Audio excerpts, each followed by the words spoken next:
بعد ما قلنا بقى كل التفاصيل طبعًا اللي تخُص الbrokers وأنواعها، وخبّطنا في كل الbrokers وعرفنا الحاجات اللي بيعملوها والحاجات اللي بتستخبى، وبقيت أنت خلاص كده واعي وفاهم بكل حاجة. إن شاء الله في الدرس ده هنبدأ نجاوب بقى على الأسئلة، إيه الحاجات اللي أنا أدوّر عليها، أو إزاي أدوّر أصلًا وأدوّر فين، عشان أعرف يعني إيه الأسئلة اللي أنا هاسألها وأدوّر عليها فين، عشان أعرف هل الbroker ده أضمن فيه فلوسي فعلًا، هل هو أمان وضمان والّا لأ أشوف broker غيره. فيالّا بينا نبدأ الدرس مع بعض، ويالّا بينا.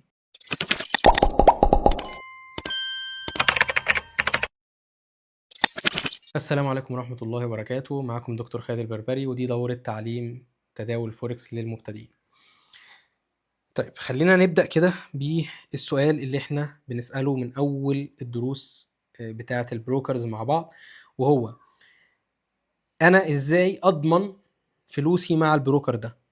إزاي أضمن البروكر؟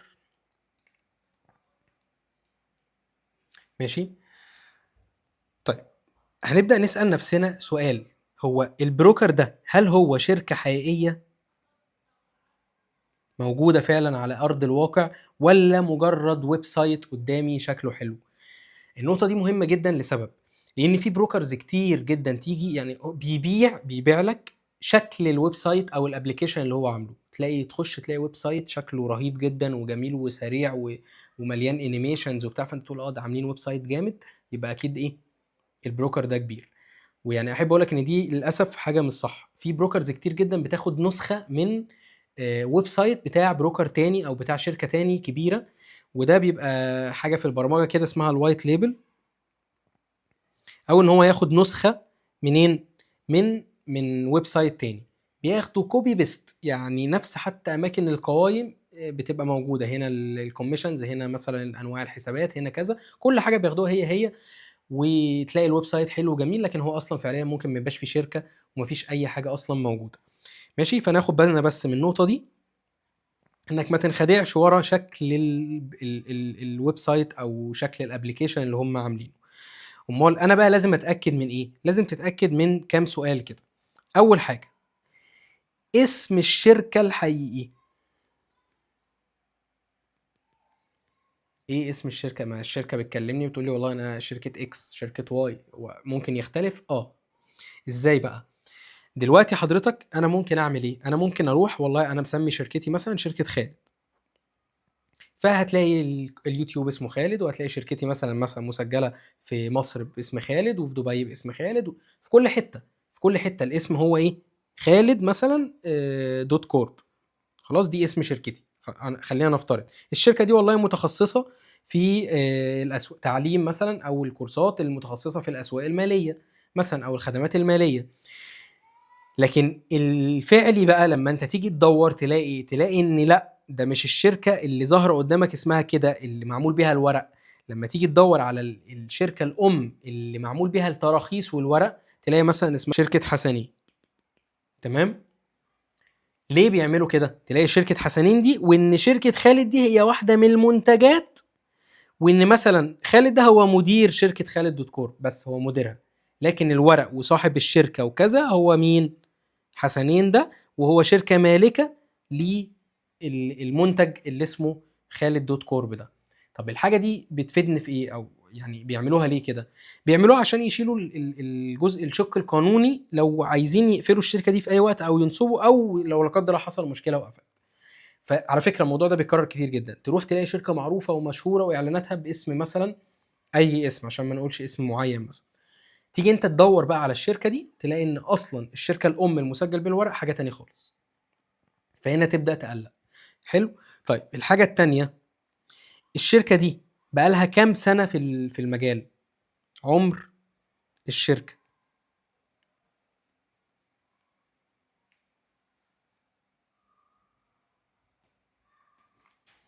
ماشي؟ تلاقي إن عُمر الشركة دي مثلًا يقول لك والله دي بقى لها 10 سنين، 15 سنة، 20 سنة.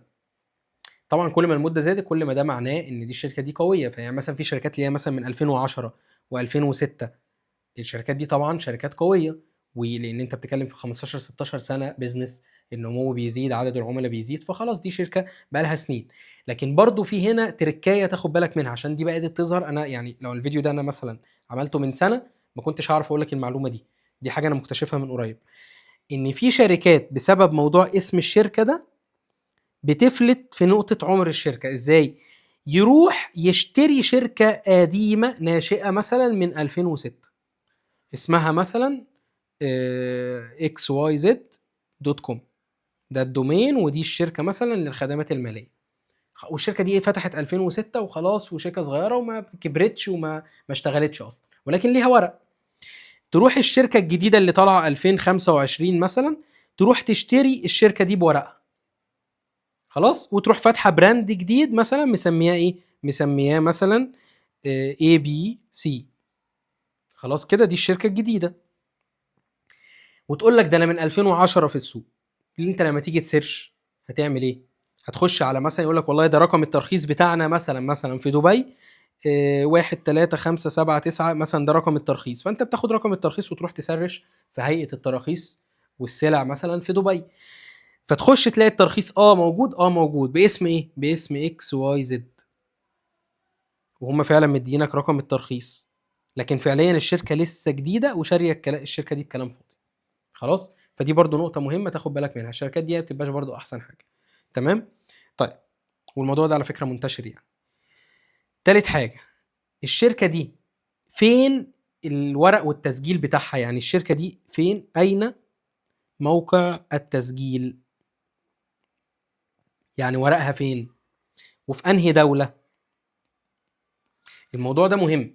ليه؟ لأن لما شركة تكون مثلا مرخصة في بريطانيا، في أستراليا، في أمريكا، غير أما تكون مرخصة في سانت لوسيا وقبرص وسيشل والجزر دي. خلاص، ده نوع ترخيص اقوى اللي هو في بريطانيا وكذا، بيبقى عليه رقابه اكتر وطبعا بفلوس اكتر. انما الجزر اللي هي سانت لوسيا وموريشيوس وجزر مش عارفه القمر وحاجات كتير كده بتتعمل اصلا بكلام فاضي، وانت قاعد في البيت ممكن تعمل بروكر عادي جدا، والتراخيص دي بتبقى رخيصه ومش حاجه امنه ومش موثقه قوي زي طبعا باقي التراخيص الكبيره. فدي برضو حاجه من الحاجات المهمه جدا. طيب، رابع حاجه، لما تيجي تسيرش عن الشركه دي، لما تيجي تسيرش مثلا على جوجل، هل بيطلع لك مقالات كتير؟ هل بيطلع لك اراء عملاء؟ هل بيطلع تقييمات؟ هل كذا هل كذا؟ ولا بتسرش تلاقي اصلا الشركه مش موجوده تقعد تدور على الويب سايت بتاعها؟ لان برضو الموضوع ده بيفرق. الشركه لما يكون فيها عملاء كتير معناها ان في ناس كتير بتسيرش عليها، ناس كتير بتكتب تقييمات عنها، ناس كتير حاطه معلومات، او الشركه اصلا شفافه لدرجه ان هي تحط معلومات كفايه عنها على على الانترنت عادي بشكل واضح للناس كلها. فدي بتبقى شركه محترمه وشركه تمام. فده برضو حاجه من الحاجات المهم ان انت تكون عارفها. طيب، خامس حاجة، فين مكتب الشركة الرئيسي؟ الترخيص غير المكتب. انا ممكن اكون مرخص من بريطانيا بس عامل مكتب في الامارات عادي، ممكن ابقى عامل مكتب في مصر برضو عادي. ففين مكتب الشركة الرئيسي؟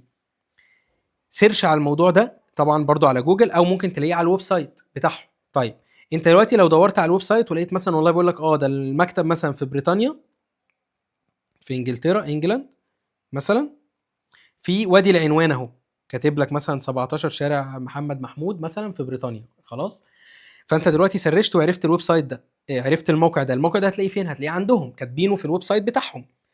فانت لا دي مكان في انجلترا وخلاص يبقى انت كده تمام. لا طبعا مش تمام. الصح ان انت تاخد ده وتروح تسيرش على جوجل مابس وجوجل ايرث عشان تشوف فعلا في مقر ولا لا، لان ممكن يكونوا حاطين اي كلام، ودي بتحصل كتير. لان انتم عارفين ان واحد في مصر، ولا هم مثلا بيبقى يقول لك في بريطانيا وانت راجل شغال في الوطن العربي، فانت ما تعرفش حاجه هناك، مش من مواليد مانشستر يعني عشان تعرف العنوان. فانت تاخد ده وتروح تدور فعلا على جوجل مابس وتدور فعلا على جوجل ايرث وتشوف هل فعلا في المكان ده موجود ولا لا، وتشوف هل مع المقر كبير مش كبير، ليه لازمه ملوش لازمه، مكتب تحت السلم ولا ايه. دي برضو حاجه من الحاجات المهم جدا ان انت تكون عارفها. طيب، عندنا كمان لما بقى تخش على الويب سايت بتاع الشركه، انت كده خلاص عرفت التفاصيل المبدئيه بتاعه الشركه. هل في اوبشن انك تتواصل مع الشركه؟ يعني ليهم مثلا تليفون، ليهم ايميل، ليهم لايف شات شغال 24 ساعه، تقدر من الويب سايت تخش تسال على كل ده. انت ممكن تخش تسال كل اللي انا قلته لك ده وتاخد الداتا دي من اللايف شات على طول، بيبقى في حد بيرد عليك وتقدر تسيرش عليها لو في الحاجات دي. برضو ده حاجه كويسه. طيب سرعه الرد، سرعه الاستجابه، لما انت بتبعت للبروكر ده بيرد عليك على طول ولا بيقعد كتير على ما يرد؟ بيرد عليك بقرف. يعني الشخص اللي بيرد عليك في اللايف شات في لغات متعدده، يعني انت ما تبقاش عربي وتلاقي واحد هندي بيكلمك هندي مثلا بيرد عليك، او واحد اجنبي يقول لك مفيش غير اللغه دي. لا، ما هو انت دلوقتي شغال في الوطن العربي، يبقى لازم توفر سبورت باللغه العربيه. مش الطبيعي ان انا اكون في الوطن العربي وانا شركه بريطانيه عايزه اتوسع هنا وما اروحش اجيب موظف يتكلم عربي، صح كده؟ فدي برضو من الحاجات المهمه. هل ليهم ايميل رسمي؟ مش الايميل الرسمي ده اللي هو مثلا الشركه اسمها اي بي سي، تلاقي الايميل كذا كذا @abc.com. خلاص، ليهم رمز ليهم دومين معين ليهم، او ليهم انا مش عارف مسماها في البرمجه بالظبط ايه يعني، بس هو ايه ما يبقاش زي ايميلك انت محمد@gmail.com، يعني ده مش ايميل رسمي. تمام؟ ليه؟ الايميل الرسمي ده بيبقى ايميل بيزنس بيتعمل فعلا لما تكون الشركه مقدمه الورق. يعني انت لو في جوجل عايز تعمل ايميل بيزنس لازم تقدم ورق زي السجل التجاري والضريبي والكلام ده كله. خلاص. طيب السؤال بقى اللي يخص الفلوس بتاعتي، هل فلوسي في امان ولا لا؟ لازم اعرف ايه الاسم بتاع البنك اللي البروكر ده بيخزن فيه الاموال بتاعه العملاء. اسم البنك بيتم فيه تخزين الاموال للعملاء. يعني ايه؟ يعني لازم يكون في بنك دولي البروكر ده متعاقد معاه او فاتح فيه حساب، الفلوس بتاعه العملاء بتتحط في الحساب ده، ويكون الحساب ده حساب منفصل، مش نفس حساب صاحب الشركه. ليه؟ لما لو حساب صاحب الشركه في اي وقت عادي ممكن ياخد الفلوس، انما لما يبقى في حساب منفصل للعملاء لا قدر الله في مشكله بيتم وقف الحساب ده وحجز عليه، طبعا ما يقدرش يسحب منه. ونبدا نعمل ايه؟ نبدا ندور ازاي الناس دي ترجع لها فلوسها، عن طريق طبعا اللي احنا نقوله الدرس الجاي ان شاء الله هنستفيد فيه، يعني هيئات التراخيص. تمام؟ طيب حاجه مهمه ان انت تعرف مين اصحاب الشركه، مين المالك، مين السي اي او، مين المديرين، مين كذا. هل هم ناس مبهمه انا مش عارفهم ما بيظهروش ما لهمش اسامي، ولا هم ناس موجوده فعلا وممكن تسيرش عليهم؟ الخلفيه بتاعتهم ايه؟ عشان دي حاجه مهمه جدا. انت لما تعرف اسم صاحب الشركه وتسيرش عليه، الفتره اللي احنا فيها دي فيها كم من شركه ظهرت يعني موجودين في الماركت. صاحب الشركه نفسه لو انت سرشت عليه هتلاقي ان هو كان فاتح شركه مثلا من 5 6 سنين، والشركه دي نصبت او عملت مشاكل وقفلت، والراجل ده عليه احكام مثلا ممنوع يدخل دبي، ممنوع يسافر مش عارفه فين، عليه احكام في دوله معينه، فبيجي يفتح باسم تاني بشركه تاني في بلد تانية على اعتبار الناس مش عارفه اصلا هو مين. طبعا انت واحد هندي ولا واحد اسباني ولا باكستاني ولا اي جنسيه وقلت لك اسمه راجيش مش عارفه مين، انت مش تعرف مين هو، فعادي. لكن لما تدور بقى على اسم صاحب الشركه فيه هتلاقي مقالات طبعا، وهتلاقي اسمه مرتبط بالشركه القديمه، ففي الحاله دي هتبدا تعرف ايه الخلفيه بتاعته، فايه المتوقع منه ان شاء الله في الفتره اللي بعدها. كده يتبقى لنا ان انت تعرف مين الليكويديتي بروفايدرز اللي البروكر ده بيشتغل معاهم. الليكويديتي بروفايدر هي زي البنوك، هل هو مثلا بيشتغل مع بنوك معروفه زي بنك بيركليز مثلا، بنك جي بي مورجان، سيتي بانك، بنوك كبيره معروفه، ولا بيشتغل مع بنوك او ملوش اصلا ليكويديتي بروفايدر مصرح عنهم او ما تعرفش انت توصل لهم؟ دي برضو حاجه من الحاجات المهمه. كده الدرس ده بالنسبه لنا تقريبا خلص. ادي الاسئله المهمه اللي انت لما تعرف اجابتها من كل بروكر، وعرفنا ازاي نجيب طبعا اجابه كل سؤال منهم او ندور ازاي، هتقدر تقيم البروكر ده هل هو بروكر كويس ولا بروكر مش كويس وما اشتغلش معاه. يتبقى لي التراخيص، هيئات التراخيص الاف سي اي و الاسك وما الى ذلك، هنبدا نعرفهم بالتفاصيل واهم التراخيص دي ايه ان شاء الله الدرس الجاي. فتابعنا ان شاء الله عشان نشوف الدرس اول ما ينزل. والسلام عليكم ورحمه الله وبركاته.